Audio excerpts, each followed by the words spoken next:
Welcome back to my channel, Check the Facts. I have a 3-minute intro. Please watch the entire intro. This is a news clip from Inside Edition. When it's done, I'm going to have a few things to say. And how often should you wash your dog? Experts say at least every 3 months, more often if the dog smells. But can you always trust a professional to groom your dog safely? Not necessarily. In a story that includes some footage that we know will be upsetting to dog lovers, Lisa Guerrero has a look at some of the injuries suffered at the hands of groomers. For some dogs, a trip to the groomers can be a miserable experience. Many hate getting bathed and brushed. But you never expect this to happen. Your dog getting whipped and jerked around. This groomer spins a German Shepherd by the tail so hard during bath time, he actually breaks it. To have this happen was just horrific. Army veteran Rick McGuire says his service dog, named TT, had to have her tail amputated because of the groomer. He called 911. They hurt her somehow. I think they did something to her tail. She's not the same dog right now. How difficult is this for you to watch this? It's awful. You don't do that to an animal. This is the groomer who did it, James Southan. He was arrested and charged with animal cruelty.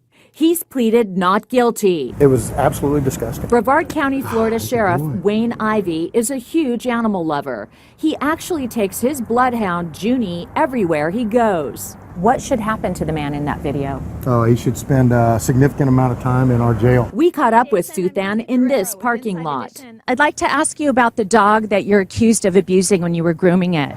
What? Can you tell me what happened that day? He didn't want to talk. Did you abuse TT? Sir, did you abuse that dog?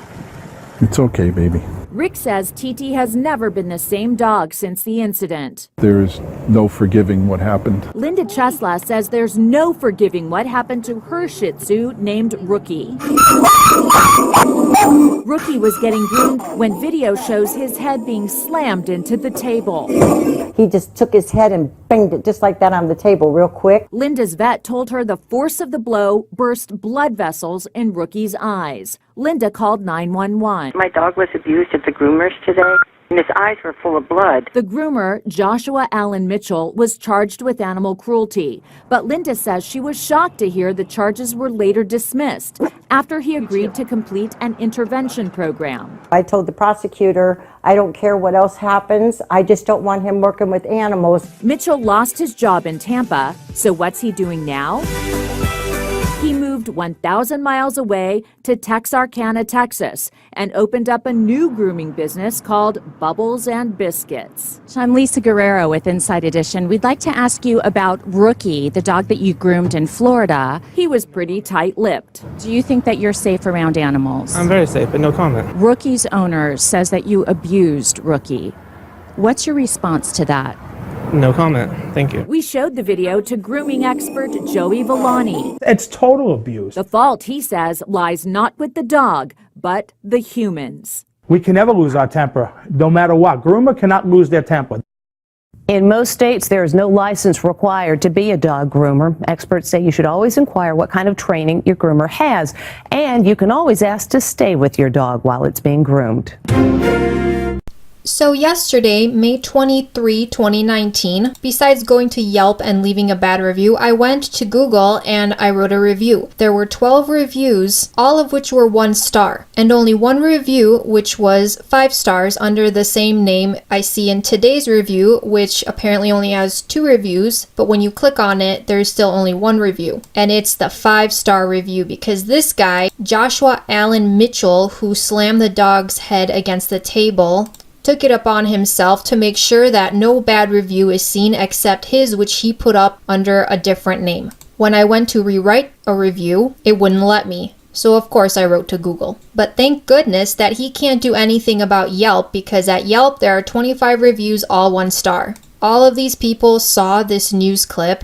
There's only 1 review with 5 stars, and it's again from him under a different name, and I know this because the review was really dumb to begin with, but in there was a line that said he really loves dogs. But anyway, on the PETA site, it gives so many accounts of negligence and deaths. One here says that a dog's ear had been cut off and glued back on. Another one died from strangulation from a collar that was used to keep them tied to the table, and that one's a common one in a lot of grooming places because they use collars. Another one here died in Pennsylvania at a PetSmart after being placed in a head restraint. Another one was strangled. In this article by PETA again, it just gives a general idea of what happens. Countless animals have been strangled after being left unattended on grooming tables, overheated in cage dryers. Some are badly cut on the ears by clippers. Some get screamed at, roughly handled, punched, kicked, strangled by frustrated, impatient, and abusive groomers. In this sad case, this poor lady lost her dog because in the dryer the temperature was 105 degrees. A lot of these incidents happen at Petco and PetSmart. At PetSmart,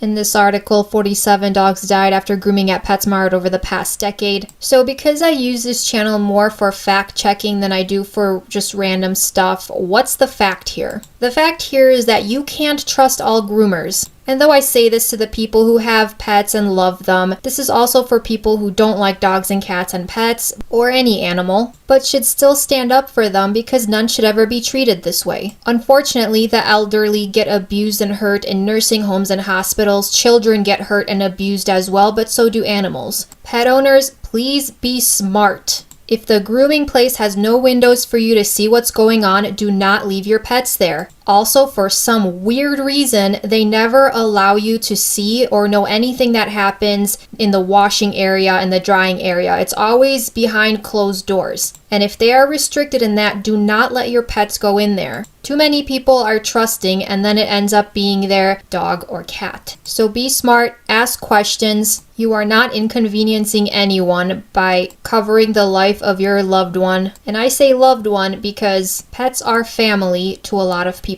You can groom your dog yourself. Watch some tutorials, buy some supplies, and at least you know no one will hurt your little one.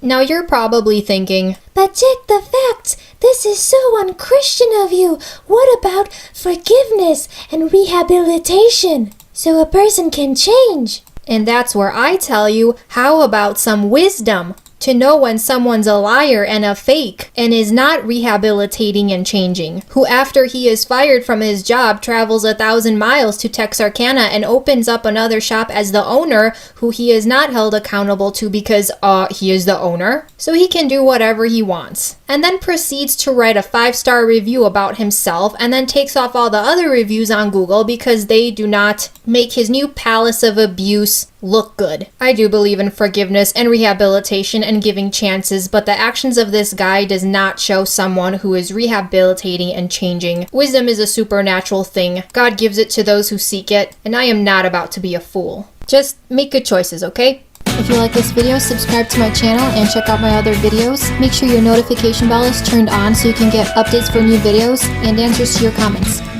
Educate yourself!